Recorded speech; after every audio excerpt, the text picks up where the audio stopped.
The anti-gun movement continuously lies to the American people. One of their biggest lies is their position that more guns in our country equal more violent crime.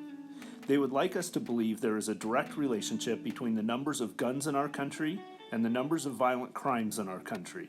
They tell everyone who will listen that more guns equal more deaths. But this isn't true, and there is absolutely no evidence to support the claim. In fact, the evidence suggests completely the opposite. The rate of murder and non-negligent homicide has been steadily decreasing in our country for almost 25 years now. While during the same period of time, the numbers of guns owned by the public has increased exponentially. In 1993, the murder rate was 9.5 per 100,000 people. The most current data from the FBI shows it at 4.5 per 100,000 people. That's less than half what it was in 1993. In fact, today's murder rates are as low as they were in the 1950s. Let's look at it from a little different angle. Over the 20-year period of time from 1994 to 2014, the annual number of new guns manufactured or imported into the U.S. increased by 141%. Americans purchased 132 million guns during that time. Yet the murder rate fell by 49% over that same period of time. More guns do not equal more violent crime.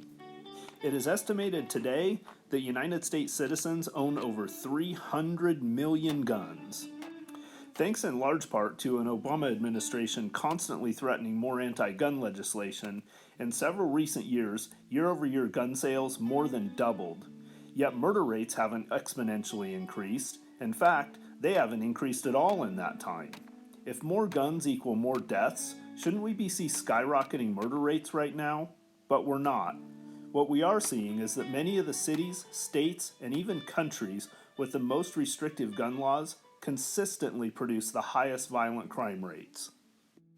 Today, our country has the lowest murder rate it has seen since the 1960s, but estimates show the number of guns owned by our citizens is at an all-time high.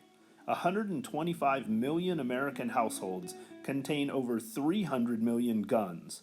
In other words, about 43% of the entire population of the U.S. owns or has access to one or more guns. More guns don't equal more crime. We know this, and the anti-gun activists know this as well. More guns equal more crime is just another blatant lie the anti-gun activists keep repeating in the hope that eventually enough of our voting population will be dumbed down enough to blindly believe it. I find it offensive the entire strategy of the anti-gun activists is based on the belief that so many American citizens are too stupid to think for themselves. I only hope that we the people don't someday prove their strategy to be a successful one.